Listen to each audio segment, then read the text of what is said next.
Welcome to the weekly takeaway, what you need to know from the news.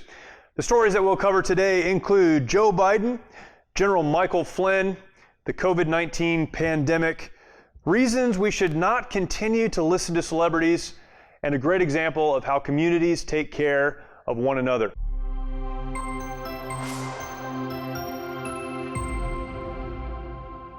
Some great stories this week, and we'll jump right into those along with the takeaways, beginning with the story that's on the top of everyone's mind, COVID-19. COVID-19, what is our update this week? Well, it's still a thing. That's all I got. There's so much information. I wanted to talk more about it, but why? The information is going to change tomorrow, and you've already heard it. So COVID-19, for now, for this week, it's still a thing. Hopefully it will become less of a thing in the days ahead. But we shall see. Which takes us to bizarro world. Do you ever look around and feel like everything is upside down?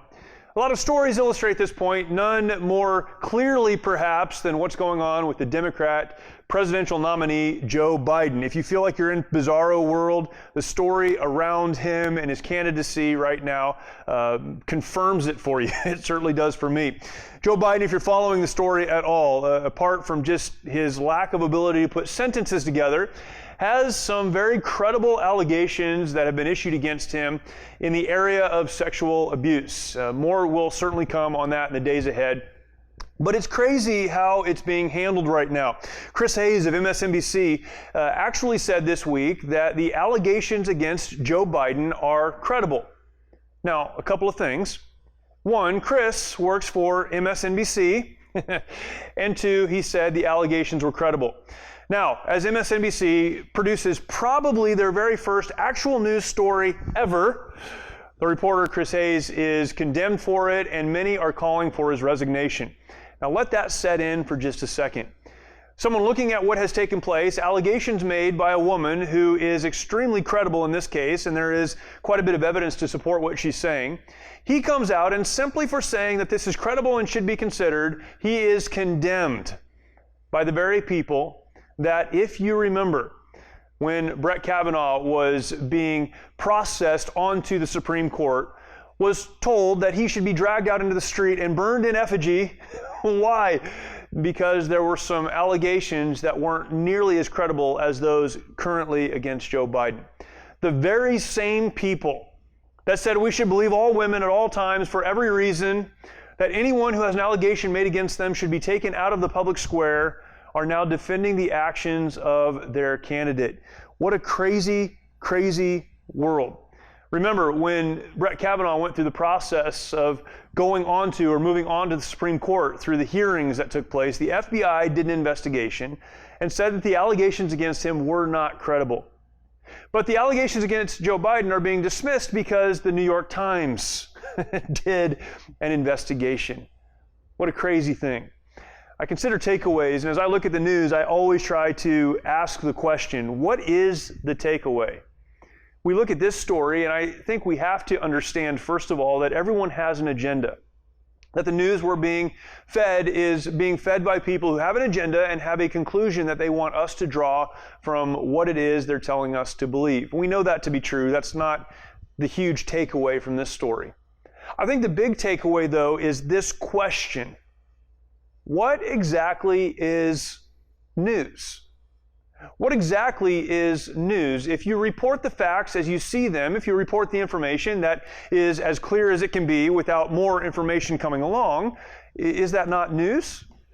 There was a day in our country when reporters reported information that they had not only received but had confirmed as being factually accurate. Clearly that day has passed. And we wonder why it is that Americans struggle so much with the information that the news media pushes upon us. Something has to change, and at some point, culturally, we have to decide what we believe about the news. How do we define the information that we receive? More to come on this story, of course, and we'll see how it all unfolds. Another story that is of great interest this week is that of General Michael Flynn. Again, you may be familiar with the story. General Flynn was on President Trump's staff shortly after the inauguration, and an investigation was done into him and his ties to folks abroad. And he was charged criminally for doing some things that it was never exactly clear he had actually done. General Flynn, a decorated military veteran, a man who has stood for truth and has had a career that was impeccable, is a man who has been torn down by the very country he has spent his life defending. This week, information, evidence has come to light that illustrates, at least on its face, that the federal government, and particularly the FBI, was not trying to find truth in the case of General Michael Flynn, but was instead trying to trap him so that they could remove him from Trump's team, in order, more specifically, to discredit the new president, President Donald Trump. This is something we've seen throughout our president's presidency up to this point, and I'm sure it will continue. But as we consider this case, we know there are other people who have done much more egregious things than what General Flynn was accused of and have been let go, those who did less and were prosecuted more harshly.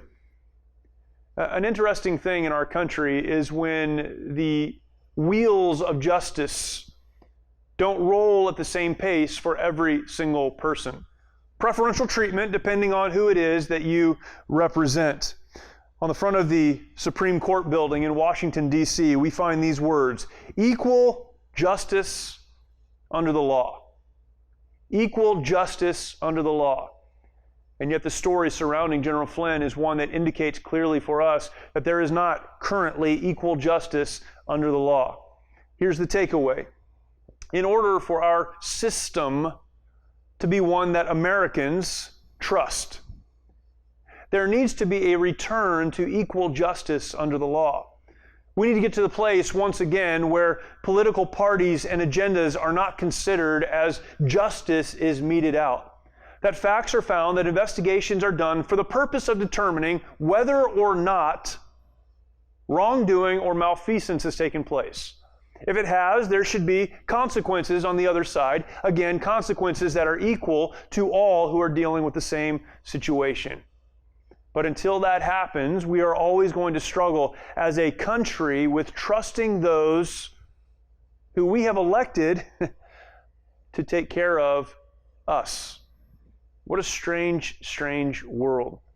Hopefully, as we consider the things that are happening right now and understand that some of the institutions we put our trust in are not necessarily representing our interests, I hope that as this becomes clearer and clearer in the days ahead, we as a nation will stand up and say no more.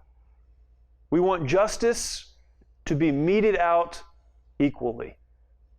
And shifting gears quickly, in the another reason we should stop listening to celebrities category, we learn of the story of Britney Spears and her home gym. You remember Britney Spears, she was famous once.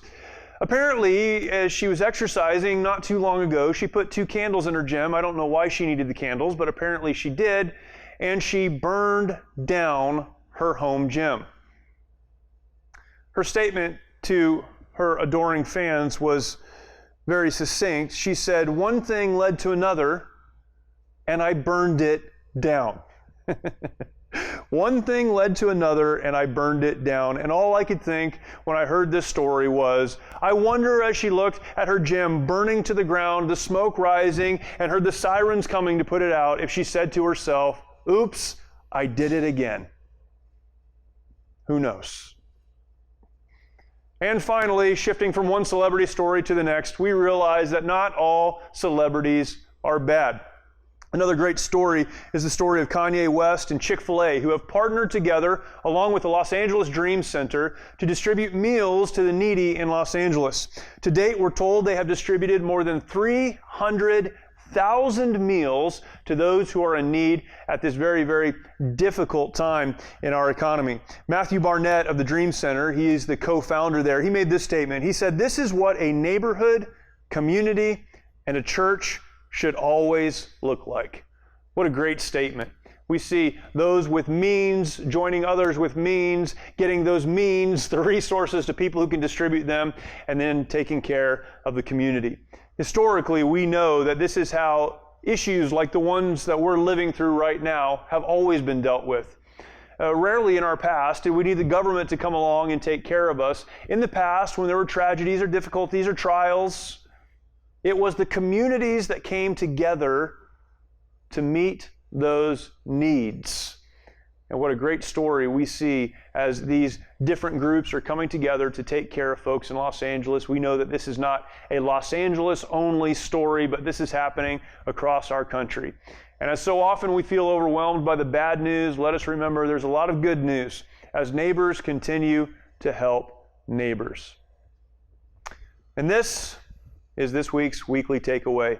So much news out there, most of it, as you know, overshadowed by the virus, the pandemic, and all that goes along with it. And we'll move through that, and hopefully we'll have good news on that in the short term. But there are other things taking place, and I encourage you, as I always do, when you consider the news, the stories that you're being handed, step back and ask the question, what's the takeaway? What can I learn, and how can I apply these lessons to my life? Thank you, and we'll see you next time. I hope you have a great weekend.